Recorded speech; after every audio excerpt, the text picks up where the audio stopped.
वाला आंकड़ा है, लेकिन यकीन करना पड़ेगा। आप सोच सकते हैं कि विदेशी निवेशकों ने इस साल यानी 2024 में भारत के बाजार में, भारत के इक्विटी मार्केट में कुल मिला के कितना पैसा लगाया। तो जो नेट इन्वेस्टमेंट है उसकी, उसका जो आंकड़ा है, जो डेटा है, वो सुन के, आप फिगर सुन के आपके होश उड़ सकते हैं। साल भर का कुल नेट इनफ्लो है 5,000 करोड़ रुपए, और ये था क्रिसमस की छुट्टी के पहले का। आज लगभग 3,300 करोड़ की फिर बिकवाली की है उन्होंने, और अगर इसे जोड़ लेंगे तो ये अब 1,500 करोड़ के आसपास रह जाता है, 1,700 करोड़ के आसपास का बचा रह जाता है। और अभी एक दिन बाकी है इस हफ्ते में। इसका मतलब है कि अभी हो सकता है कि इस साल का टोटल इन्वेस्टमेंट अगर आप नेट जोड़ेंगे तो वो कहीं नहीं रहेगा, यानी कि जीरो हो जाएगा। ये आंकड़ा दिखाई दे रहा है। पिछले महीने भर में आपको पता ही है, जबरदस्त तरीके से विदेशी निवेशकों ने बिकवाली की है, काफी पैसा निकाला है। और इसी का ये असर है कि जिस वक्त तक 5,000 करोड़ की का गणित जोड़ा गया है, वो कारण क्या है कि यहाँ के वैल्यूएशन बहुत महंगे लग रहे हैं, जियोपॉलिटिकल अनसर्टेनिटीज हैं, यानी दुनिया भर में तरह तरह की उठापटक मची हुई है, कहीं लड़ाई हो रही है, कहीं झगड़ा हो रहा है, तमाम अनिश्चितताएं हैं। और डॉलर का मजबूत होना, यानी कि इक्विटी बाजार से पैसा निकल के, और इंटरेस्ट रेट बढ़ना, जिसका मतलब है इंटरेस्ट रेट कम होने की रफ्तार घटना, ये सारी चीजें मिला के इंडियन इक्विटीज के लिए एक, आप इस नजर से कहेंगे बाजार कहां तक गया, कितना चला, हुआ एक अलग कहानी है। लेकिन अगर सिर्फ विदेशी निवेश के हवाले से कहेंगे तो ये बिल्कुल फ्लैट साल खत्म हो रहा है, जिसमें लगभग कुछ नहीं हुआ मानिए।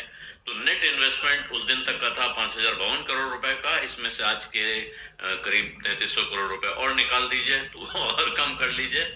जबकि इसके सामने डेट मार्केट में, यानी कि बॉन्ड्स में 1,12,000 करोड़ रुपया आया है 24 दिसंबर तक, जो डिपॉजिटरीज के पास डेटा है उसके बेसिस पे ये रिपोर्ट निकाली गई है।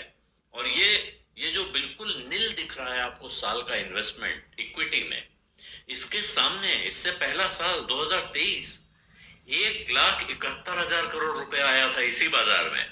और तब क्या था कि भारत के इकोनॉमिक फंडामेंटल्स मजबूत हैं, जबरदस्त रेजिलियंस है, तेज उछाल आने जा रहा है, भारत दुनिया की सबसे तेजी से बढ़ने वाली इकोनॉमी है। तो इस सब को देखते हुए, जबकि दूसरी तरफ, और खास तौर पे कंट्रास्ट कहां से हो रहा था, 2022 में जबरदस्त बिकवाली की थी विदेशी निवेशकों ने, जबरदस्त आउटफ्लो हुआ था, 1,21,000 करोड़ रुपया वो निकाल के ले गए थे, क्योंकि दुनिया भर के सेंट्रल बैंक ने जबरदस्त रेट बढ़ाए थे, इंटरेस्ट रेट बढ़े हुए थे। और इसकी वजह से ये 2022 का किस्सा था। 23 में कस के इन्वेस्टमेंट आया, 24 में फ्लैट है, ना आया ना गया।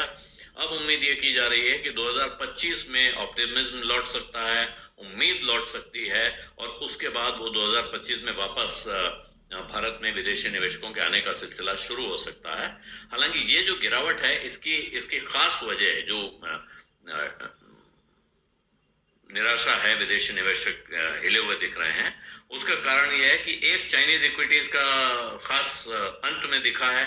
जिस चीन को लेके लोग निराश थे, परेशान थे, अचानक उन्हें लगा कि वहां बड़ी अपॉर्चुनिटी है, बहुत जबरदस्त मौका है, वहां तेजी आ जाएगी, तो कहीं चूक ना जाए। इस चक्कर में भारत से बेच बेच के वो खिसके, और चाइना ने एक अपना स्टिमुलस अनाउंस किया, जिससे और लगा कि वहां इकोनॉमी में तेजी आ सकती है। कुछ समय बाद उसका असर नहीं दिखा तो निराशा हुई, फिर लौटे।